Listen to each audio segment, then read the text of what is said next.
Channel and you are watching Bihar today. तो आज के वीडियो में हम बात करने वाले बेसिकली आपके सेमेस्टर 2 में जो जनरल इलेक्टिव है यानी जीई का पेपर है, अगर आपने उसमें स्ट्रेस मैनेजमेंट ऑप्ट किया होगा फिजिकल एजुकेशन, तो बेसिकली हम इस वीडियो में हम पूरा यूनिट आपको कवर करने वाले हैं। ये एक वन शॉट वीडियो होने वाली है, यानी लास्ट मिनट पे आपका होल सिलेबस हम कवर करने वाले, हर एक पॉइंट कवर करेंगे।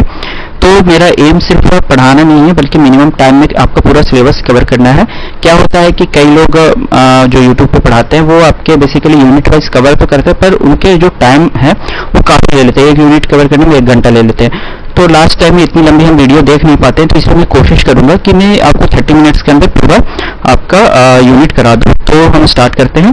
तो सबसे पहले जो आपका यूनिट 1 में पढ़ना है वो है introduction to stress, and second unit है आपका adaptation and resistance, and third है स्ट्रेस मैनेजमेंट।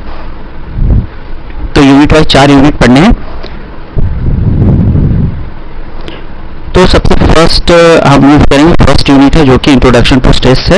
ये काफ़ी सिंपल सा कोर्स है जो आपका जनरल इलेक्टिव में है। अगर आपने इसका हर पॉइंट याद रखा, बस आपको पॉइंट याद रखना, बाकी आप डिस्क्राइब कर ले जाओगे वहाँ पे।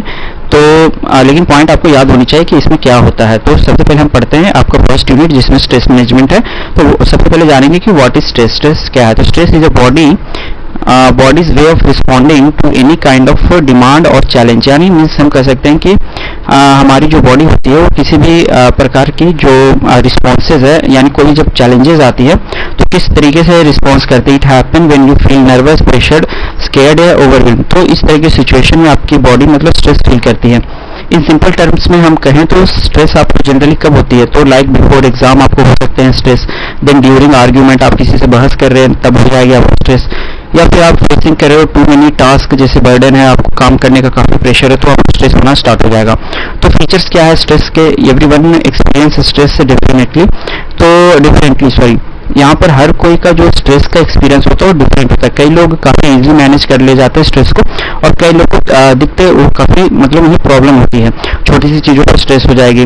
तो यहाँ पे it is not always a bad, ये मतलब हमेशा स्ट्रेस जो है वो बैड नहीं होगी, क्योंकि ये कहीं ना कहीं आपको जो स्ट्रेस लिटिल स्ट्रेस होना मीन्स कि आपकी बॉडी को अलर्ट कर रही है, आपको अलर्टनेस प्रोवाइड कराती है। लाइक ड्यूरिंग आपके कोई टेस्ट वगैरह है तो आप देखते हो कि आपको स्ट्रेस हो रही है तो आप मॉर्निंग में ही जग जाओगे आपको अगर पढ़ना होगा तो। बट टू मच अगर स्ट्रेस लोगे तो ये आपकी बॉडी और माइंड के लिए हार्मफुल होते हैं।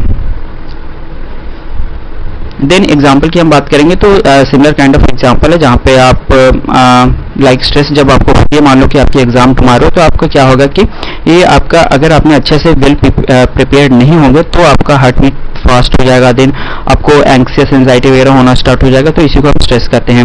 देन टाइप ऑफ स्ट्रेस की हम बात करेंगे तो सबसे पहला जो बेस्ड ऑन टाइम पे स्ट्रेस को डिवाइड की गई है।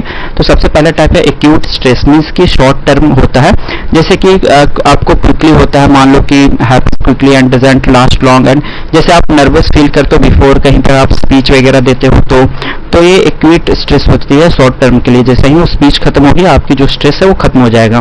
देन उसके बाद है एपिसोडिक एक्यूट स्ट्रेस, जहाँ पर ये आपको अगेन एंड अगेन होता है। तो ये कब होगा? तो आप मान लो कि रेगुलर आपके टेस्ट असाइनमेंट वगैरह लगे हुए हैं क्लास में बैक टू बैक, तो आपको ये हो सकता है बैक टू बैक स्ट्रेस होती है। देन फिर थर्ड है आपका लॉन्ग टर्म स्ट्रेस, जिसमें कोरियोनिक स्ट्रेस होती है, जहाँ पे आपको जो लास्ट 4 वीक्स, मंथ और इवन ईयर्स, यानी लॉन्ग टर्म मीन्स कि आपको कई सप्ताहों से लगातार स्ट्रेस हो रहा है, तो ये काफ़ी हार्मफुल होती है, कई महीनों तक एंड इवन ईयर सालों तक भी स्ट्रेस हो सकते हैं। तो ये किस कंडीशन में होती है? तो आपको कोई फाइनेंशियल प्रॉब्लम चल रही है आपकी फैमिली में, या फिर कोई आर्ग्यूमेंट्स है, आपकी फैमिली प्रॉब्लम्स है, तो इस तरीके से काफ़ी लॉन्ग टर्म स्ट्रेस होती है, कोरियोनिक स्ट्रेस में हम कहेंगे। देन दूसरा है बेस्ड ऑन इफेक्ट, यानी आपकी ये इफेक्टिव के बेस में एक स्ट्रेस जो होती है वो पॉजिटिव स्ट्रेस होती है, जिसे यूज स्ट्रेस कहते हैं। तो ये गुड काइंड ऑफ स्ट्रेस है जो कि मोटिवेट करेगा आपको टू डू बेटर, जैसे प्रिपेयरिंग फॉर कंपटीशन और starting for a new job, तो वहाँ पर आपको हार्डवर्क करने के लिए ये सब स्ट्रेस मोटिवेट करती है। देन दिस स्ट्रेस जो कि नेगेटिव स्ट्रेस होती है, ये बैड काइंड ऑफ स्ट्रेस है, ये आपके हेल्थ को हार्म करती है। जैसे कि आपको कहीं फ्रेंड के साथ आर्ग्यूमेंट्स हो जाते हैं, या फिर कोई डील वगैरह कहीं पर आप डीलिंग करने गए तो फेलियर हो गए, तो यहाँ पे नेगेटिव स्ट्रेस आपको होती है। देन अदर टाइप की हम बात करेंगे तो फिजिकल स्ट्रेस। फिजिकल स्ट्रेस में क्या होता है कि कॉज्ड बाय इलनेस, पेन या टायर्डनेस, आप काफ़ी टाइम से बीमार हो या फिर कहीं पेन है, आपका जोड़ों में दर्द है, वो काफ़ी टाइम से या थका हुआ महसूस करते हैं काम के बाद, तो आपको स्ट्रेस होती है। इमोशनल और मेंटल स्ट्रेस, ये आपके generally sadness, angry and worry, या फिर आपका ब्रेकअप वगैरह हो गया है या फिर रिलेशनशिप अच्छी नहीं चल रही है, तो यहाँ पर इमोशनल स्ट्रेस होते हैं। देन इन्वायरमेंटल स्ट्रेस, जैसे कि ये नॉइज पोल्यूशन और क्राउड के लोगों को मतलब जहाँ पर काफ़ी नॉइज होती है वहाँ से उनको इरिटेशन स्ट्रेस होना स्टार्ट हो जाता है। Then work and study stress, जो कि वर्कलोड टू मच है या फिर स्ट्रिक्ट डेडलाइन आपको दी गई है, फियर ऑफ फेलियर है, तो वहाँ पर आपको वर्क रिलेटेड, स्टडी रिलेटेड आपको स्ट्रेस होती है। Then causes and effect of stress की बात करेंगे तो क्या ऐसी कॉजेज है जो आपको स्ट्रेस करवाती है, मतलब व्हाट कॉजेज स्ट्रेस। तो सबसे पहले पर्सनल लाइफ प्रॉब्लम, आपका ब्रेकअप हो गया या फिर हेल्थ इश्यूज वगैरह, फैमिली फाइट्स वगैरह हैं, तो ये पर्सनल प्रॉब्लम के कारण आपको स्ट्रेस होती है। देन एकेडमिक, आप जानते हो एकेडमिक में एग्जाम के प्रेशर्स होते हैं, होमवर्क या स्ट्रिक्ट टीचर वगैरह होते हैं। Then work pressure, multiple task आपको दे दी गई है, too much task and fear of losing jobs आपको सता रही है, तो यहाँ पर वर्क प्रेशर हम कह सकते हैं स्ट्रेस हो रही है। सोशल इशू जैसे पीर प्रेशर है या बुलिंग या लोनलीनेस, मान लो कि आपके फ्रेंड्स वगैरह स्मोकिंग या अल्कोहल कंज्यूम करते हैं, तो आपको भी वो ये करेंगे कि अप्रोच करेंगे कि आप ये स्मोक करो, अल्कोहल लो, लेकिन आप उस टाइप के पर्सन नहीं है, तो यहाँ पर आपको एक सोशल प्रेशर स्ट्रेस महसूस होगा। देन इन्वायरमेंट, जैसे crowded bus, hot weather and loud noise से आपको परेशानी होती है। देन इफेक्ट ऑफ स्ट्रेस, आपको बॉडी और माइंड पर क्या इफेक्ट पड़ता है स्ट्रेस का, तो फिजिकल इफेक्ट्स की बात करें तो आपको हेडेक हो सकती है, टायर्डनेस है, स्वेटिंग है, स्लीप प्रॉब्लम हो सकती है, लॉन्ग टर्म में हार्ट प्रॉब्लम या हाई ब्लड प्रेशर वगैरह होगा आपको। मेंटल एंड इमोशनल इफेक्ट की बात करेंगे तो फीलिंग सैड या एंसियस, इरिटेटेड और डिप्रेस्ड फील करोगे। थिंकिंग प्रॉब्लम, यानी ये तो सबको ही होती है, ओवर थिंकिंग वगैरह होती है, मेमोरी लॉस वगैरह, नेगेटिव थॉट्स आते हैं, बिहेवियर चेंजेस, आप काफ़ी मतलब ईटिंग टू मच या टू लिटिल, आप ज़्यादा खाना स्टार्ट कर दोगे। स्ट्रेस वाले पर्सन के सब सिम्टम्स होता है कि वो ज़्यादा खाना स्टार्ट कर देंगे या फिर कम खाएंगे या अवॉइड करेंगे पीपल को, बिकमिंग लेजी और अग्रेसिव हो जाते हैं, वो using alcohol and drug to cope, यानी उनको बेसिकली स्ट्रेस को कम करने के लिए बहुत लोग स्मोकिंग करना स्टार्ट कर देते हैं, अल्कोहल कंज्यूम करना स्टार्ट कर देते हैं। तो ये कुछ समरी पॉइंट्स हो गए। देन यहाँ पर आपका यूनिट 1 खत्म होता है। अब हम यूनिट 2 में सबसे इंपॉर्टेंट पॉइंट आती है अडेप्टेशन टू स्ट्रेस, जिसमें आपका गैस थ्योरी पढ़ना है। तो सबसे पहले जान लेते हैं कि अडेप्टेशन टू स्ट्रेस क्या होता है। अडेप्टेशन मीन्स कि आप स्ट्रेस को किस तरीके से ट्राई टू एडजस्ट एंड कोप करते हो, किस तरीके से मैनेज करते हो, तो इसी को हम एडजस्टमेंट स्ट्रेस कहते हैं। गैस थ्योरी मीन्स होती है कि general adaptation syndrome, by Hans Selye ने दिया था। तो इसमें इन्होंने क्या, एक थ्योरी है बेसिकली जहाँ पर स्ट्रेस के 3 स्टेजेस इन्होंने बताए थे। तो सबसे पहला स्टेज है आपका अलार्म स्टेज, जो कि आपको बॉडी को फर्स्ट रिएक्शन देती है टू स्ट्रेस, कि आपको स्ट्रेस हुआ है। फाइट और फ्लाइट रिस्पॉन्स, हार्ट बीट आपका फास्टर हो जाएगा, बीटिंग इंक्रीज हो जाएगी। तो ये अलार्म देता है, जैसे कि आप मान लो कि हार्ट बीट फास्ट हो गई, स्ट्रेस के कंडीशन मान लो कि स्पीच देने गए आपको ऑडिटोरियम में, तो देखते हो कि आपकी हार्ट बीट कई बार फास्ट हो जाती है, काफ़ी तेजी से धड़कना, तो ये स्ट्रेस है, स्ट्रेस के आपके अलार्म है। देन रेजिस्टेंस स्ट्रेस, ये क्या है, तो your body try to fight the stress and return normal, यहाँ पर आपकी बॉडी फाइट करती है और कोशिश करती है कि आप नॉर्मल कंडीशन में आ जाए आपकी जो भी स्ट्रेस है। Then hormones like cortisol release होती है, ये आप जानते हो कि स्ट्रेस हार्मोन है, जो कि बेसिकली क्या करता है कि कॉप करते हैं, हमें एडजस्ट करती है हमारी जब भी स्ट्रेस हमें होती है। तो your study harder to pass exam after the initial panic, तो ये एग्जांपल हो गया कि किस टाइम में आपका रेजिस्टेंस स्ट्रेस काम करेगा। देन एग्जॉशन स्ट्रेस, जो कि क्या करेगा कि if stress continue for long time your body get tired and can't find any more, तो यहाँ पर आप बेसिकली एग्जॉस्ट हो जाते हो कि अब मेरी जो बॉडी है वो बेसिकली अब मैं रजिस्ट नहीं कर सकता, इस स्ट्रेस को झेल नहीं सकता। तो ये काफ़ी बेसिकली आपको काफ़ी हेल्थ प्रॉब्लम हो सकती है, एंजाइटी डिप्रेशन में जा सकता है, आपकी हाई ब्लड प्रेशर हो सकती है, तो काफ़ी मतलब कह सकते हैं खराब तरीके का स्ट्रेस है, जहाँ पर इस लेवल पर अगर आप जाते हो तो एग्जॉशन स्टेज है। इसमें कई आपको थॉट्स बहुत नेगेटिवली आएंगे, देन गलत कदम उठाने के लिए भी ये बेसिकली ये करती है। देन सोर्सेस ऑफ स्ट्रेस मैंने ऑलरेडी डिस्कस कर दिया, जिसमें पर्सनल स्ट्रेस, पर्सनल इशू के कारण आपके इंटरनल कॉजेज हो सकते हैं, जैसे negative thinking, lack of confidence, fear of failure, poor time management, health issue या अनक्लियर गोल वगैरह कारण होती है। सोशल स्ट्रेस, फैमिली कॉन्फ्लिक्ट चल रही है, पीयर प्रेशर्स है, फिर expectation from others, parent, teachers and society, then relationship problem चल रही है, तो सोशल स्ट्रेस में आएगी आपके। इंपॉर्टेंट पॉइंट क्या है कि not all people are affected the same way by the same stress. तो यहाँ सबसे इंपॉर्टेंट पॉइंट आ जाती है कि हर कोई ना मतलब स्ट्रेस को सेम वे में नहीं लेता। कई बार जैसे मैं क्या है कि मैं छोटी छोटी चीज़ों के लिए स्ट्रेस आउट नहीं होता, मैं इजीली उन्हें कोप अप कर लेता हूँ। तो ऐसा आपको होना चाहिए, बेसिकली अडॉप्ट होना चाहिए। देन रीफ्रेमिंग और हैबिचुअल स्ट्रेस रेजिस्टेंस। तो रीफ्रेमिंग मीन्स क्या है कि आप किस तरीके से आपकी अप्रोचेज है, यानी रीफ्रेमिंग मीन्स के changes the way look at a stressful situation, यानी आप किस तरीके से स्ट्रेसफुल सिचुएशन को पूरी तरीके से फ्रेम आउट करते हो, एक सिनेरियो को चेंज करके उन्हें देखते हो। मान लो कि आप कोई भी आपको काफ़ी स्ट्रेस वाली काम है, लेकिन फिर भी आप उसे लेस नेगेटिव और मोर मैनेजेबल कर देते हैं। जैसे कि कोई ऐसी सिचुएशन है, think like putting on a different pair of glasses, the situation in the same but your view changes, यानी आप सेम टाइप के ग्लासेस पहनते हो, लेकिन अगर ग्लासेस आप देखते हो कि कई बार रंगीन ग्लासेस पहनते हो तो आपके व्यूज चेंज हो जाते हैं, कलर आ जाती है। लेकिन नॉर्मल ग्लासेस चेंज तो ग्लासेस तो सेम है लेकिन व्यूज चेंज हो जाती है। तो रीफ्रेमिंग मीन्स बेसिकली यही यहाँ पे कहना है कि आप स्ट्रेसफुल सिचुएशन है उन्हें किस तरीके से डील करते हैं, एडजस्ट करते हैं, कोप अप करते हैं। देन वाई रीफ्रेम, जरूरी है रीफ्रेम क्योंकि भाई ये हमें सिखाती है कि हमें ज़्यादा स्ट्रेस नहीं लेना चाहिए एंड इसे अवॉइड करना चाहिए कई बार। And some people have habitual negative reaction to stress. हाँ, ये तो काफ़ी कॉमन सी चीज़ है कि अगर स्ट्रेस होगा तो उन्हें लाइक वो नेगेटिव रिस्पॉन्स दूसरों को कंप्लेन करना स्टार्ट करेंगे या फिर अवॉइड करना स्टार्ट करेंगे। लेकिन अब क्या है कि अब हम किस तरीके से हाउ टू रिफ्रेम स्ट्रेस, तो हमारे पास चैलेंज आ गया कि हम किस तरीके से सिनेरियो को बदलें। तो सबसे पहले क्या करना है कि चेंज पर्सपेक्टिव। आपको जैसे कि instant of saying I can't do this, यानी मैं नहीं कर सकता, आप ये कर सकते हो कि this is hard but I will try my best. तो ये एक पॉजिटिव वे में दिखती है कि आई ट्राई माई बेस्ट। आप कहीं ना कहीं इसे एक अच्छे वे में करने की कोशिश कर रहे हैं एंड आप अपना सबसे बेस्ट दोगे। देन फाइंड पॉजिटिविटी, आपको कोई भी प्रॉब्लम्स है तो उसमें आप गुड थिंग्स को देखोगे। देन चैलेंज नेगेटिव थॉट्स, यानी कि ask is this thought really true, यानी आप खुद से पूछो कि ये क्या सच में इस तरीके की वाक्या है या फिर मेरी ओवर एक्टिंग है, ओवर रिएक्टिंग है, sorry. Use humour and acceptance, जहाँ पर लाफ एट स्मॉल मिस्टेक्स। आप जानते हो मैं भी कई बार क्लास में मेरे से स्मॉल मिस्टेक्स होते हैं तो उस टाइम में हंस देता हूँ, तो कई लोग तो बुरा मान जाते हैं, लेकिन अगर वहाँ पर आप लाफ करते हो तो कहीं ना कहीं उस कंडीशन में आपकी जो स्ट्रेस बननी थी वो नहीं बनती। तो कई बार फ्रेंड्स ही मदद कर देते हैं हंसने में। देन एग्जांपल में if you fail test, usual response क्या होना चाहिए कि आप I am stupid I never succeed. तो ये आपका रिस्पॉन्स, लेकिन आपको रिफ्रेम करना है, जहाँ पर आप कह सकते हो कि चलो भाई इस बार तो कम आ गया लेकिन I will work harder and do next time better. तो यहाँ पे आप ये चीज़ें कर सकते हैं। दूसरों को कई बार मेरी भी CGPA काफ़ी कम आ जाती है, 7.3 आ जाती है या 7 आ जाती है, तो मैं कई लोग कहते हैं कि अरे तुम्हारी CGPA इतनी कम कैसे आ गई, तुम पढ़ते हो। तो मैं कहता हूँ कि अरे एक बार अभी तो काफ़ी सेमेस्टर बाकी हैं, तो next time I will work hard and do better. तो ये चीज़ें मैं करता हूँ। देन ये समरी टेबल हो गया, तो यहाँ पर आपका यूनिट 2 भी खत्म होता है एंड यूनिट 3 में स्ट्रेस अवेयरनेस पढ़नी है। तो स्ट्रेस अवेयरनेस बेसिकली होता क्या है, सबसे पहले सेल्फ अवेयरनेस। तो यहाँ पर आपको खुद को मालूम होना चाहिए कि आपको स्ट्रेस हो रही है। आप अपने वोन इमोशनल थॉट्स एंड एक्शंस को नोटिस करें ताकि आप इजीली फाइंड आउट कर सकते हो कि आपको स्ट्रेस हो रही है।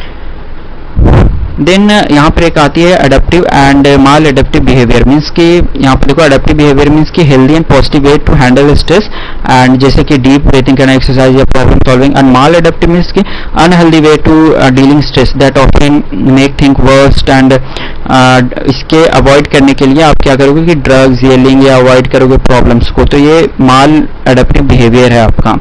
Relationship between stress and conflict, यानी जो स्ट्रेस एंड कॉन्फ्लिक्ट है वो कैसे एक दूसरे को रिलेट करती है। तो यहाँ पर कहा गया है कि how are stress and conflict related. तो देखो स्ट्रेस, मान लो कि कॉन्फ्लिक्ट मीन्स कि आपने मान लो आप काफ़ी थके हुए हो एंड घर पे आए, आपका दोस्त कॉल किया और आपका बहस हो गया उसको कुछ चीज़ों के लेके, यानी कॉन्फ्लिक्ट हो गया। अब क्या होगा कि आप अच्छे खले थे, मतलब अच्छे खासे आप जॉब करके आए या फिर कॉलेज से आए, लेकिन ये एक कॉन्फ्लिक्ट के चलते आपको स्ट्रेस हो गया। तो इस तरीके से रिलेट होती है। यहाँ पर एग्जाम्पल भी दिया है कि you are tired and angry from a stressful day, यानी आपका डे काफ़ी खराब गया है, लेकिन जैसे ही एंड इसके बाद आपका क्या होता है कि you fight with friend over a small issues, यानी आप अपने छोटे से इशू के लिए फ्रेंड से भी लड़ बैठे।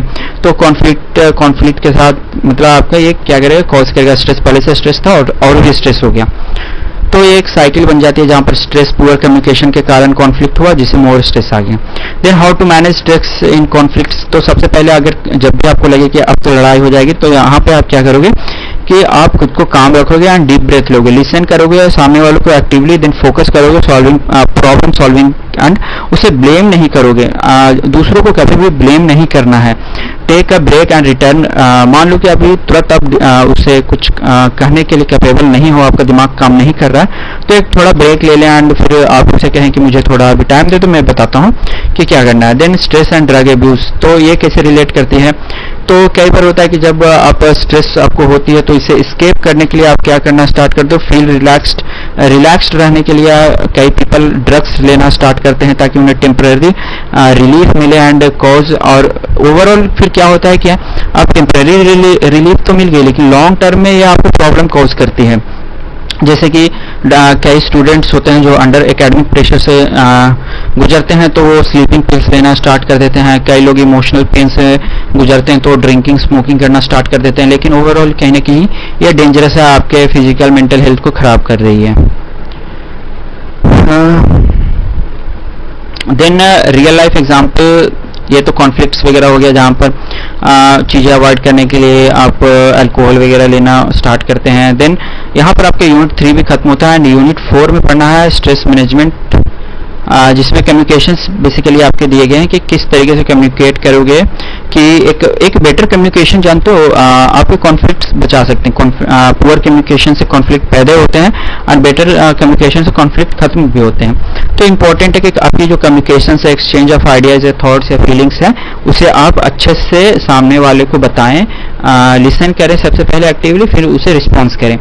How good communication help manage stress, तो किस तरीके से मैनेज करेगा, reduce misunderstanding, clear communication helps to avoid confusion that often cause stress, जो कि क्लियर कम्युनिकेशन करोगे तो यहाँ पे क्या है कि आपने जो कंफ्यूजन है उससे बचाती है, मतलब आपका भी है सामने वाले की भी, बिल्ड करती है एक सपोर्टिव रिलेशनशिप। आप जानते हो कि आप जब भी फ्रेंड से बात करते हो या कोवर्कर है तो एक कहीं ना कहीं एक रिलेशन बिल्डअप हो जाती है, सपोर्ट रिलेशन बिल्डअप होती है। Then helps to express feeling, जहाँ पर ब्लोटिंग ऑफ फीलिंग यानी अपने इमोशन को छुपाने से बेहतर है कि आप इमोशन को शेयर करें अपने लव वन के साथ, अपने फ्रेंड्स के साथ। देन इंप्रूव करें टीम वर्क एट वर्क, मान लो कि आपको वर्कलोड काफ़ी है या फिर स्टडी में आपको प्रेजेंटेशन देना लेकिन आप पर ही सभी भार, मतलब एक होते हैं ना 10 बंदे का अगर प्रेजेंटेशन है तो कोई एक बंदा काम कर रहा है लेकिन 9 बंदे बैठे रहते हैं, तो आप उन्हें बताओ सामने वालों को भाई मैं इतना नहीं कर सकता हूँ, आप सबका भी कंट्रीब्यूशन मुझे चाहिए। तो यहाँ से एक क्लियर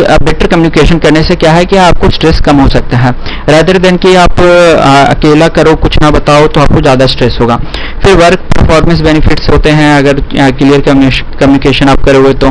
कॉन्फ्लिक्ट मैनेजमेंट कैसे करेंगे आप, पॉजिटिव और नेगेटिव क्रिटिसिज्म, मान लो कि आपको सामने कॉन्फ्लिक्ट मैनेज करना है तो 2 टाइप के होते हैं, एक है कि पॉजिटिव क्रिटिसिज्म जिसमें कि आपको एक काफ़ी हेल्पफुल फीडबैक मिलती है जहां पर कहा गया है कि your report was good but try to add more example next time, तो एक पॉजिटिव फीडबैक है। लेकिन नेगेटिव फीडबैक है कि यहाँ पर आपको हार्मफुल या हार्श कमेंट किया जा रहा है आप पे एंड आपको कॉन्फिडेंस लो किया जा रहा है, जैसे कि you always miss things up, तो ये मतलब कहीं ना कहीं नेगेटिव क्रिटिसिज्म है। तो इन्हें भी किस तरीके से डील करोगे, तो सबसे पहले आपको काम रहना है, डोंट रिएक्ट इमीडिएटली, लिसन करनी है सामने वाले की केयरफुली, उनके पॉइंट्स को एंड एक्सेप्ट करना है उनके यूजफुल थिंग्स को, इग्नोर मारो बाकी इंसल्ट को, तभी आप मतलब एक आपको स्ट्रेस नहीं होगा।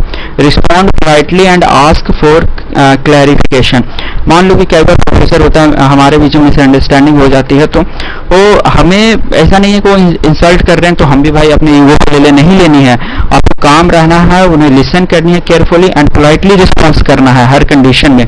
तो ये आपका मतलब मैं कह सकता हूँ कि आपकी मैच्योरिटी को दिखाती है।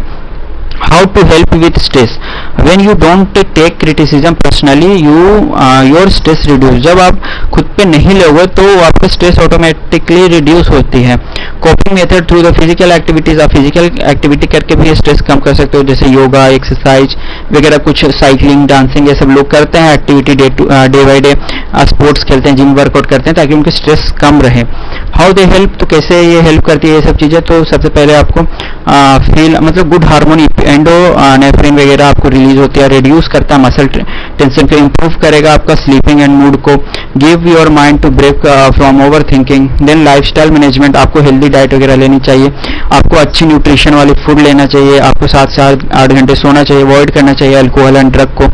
एंड यहाँ पे आपका जो स्क्रीन ब्रेक है, यानी मोबाइल वगैरह आप काफ़ी यूज़ करते हैं, सोशल मीडिया, तो कई बार उससे भी लोगों को स्ट्रेस होती है, तो यहाँ पे स्क्रीन ब्रेक भी बहुत ज़रूरी है। स्टे सोशली कनेक्टेड, आपको सोशली कनेक्टेड रहना चाहिए, आसपास बात करो, बिल्कुल ऐसा नहीं है कि कट ऑफ हो जाओ सोशली, आपको काफ़ी अकेला रहना स्टार्ट कर दो, तो इससे आपको और भी ज़्यादा स्ट्रेस हो सकता है।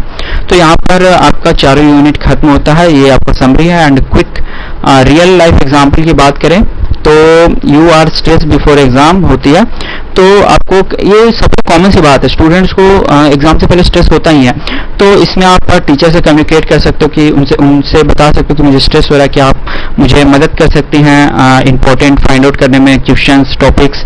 देन उनके अपने पास्ट मिस्टेक्स पे काम कर सकते हो, मॉर्निंग वॉक कर सकते हैं ड्यूरिंग एग्जाम, फिर प्लान कर सकते हैं अपने डे को बेटर वे में कि किस तरीके से इम्प्रूव किया जाए। तो यहाँ पे आपका यूनिट 4 भी खत्म होता है।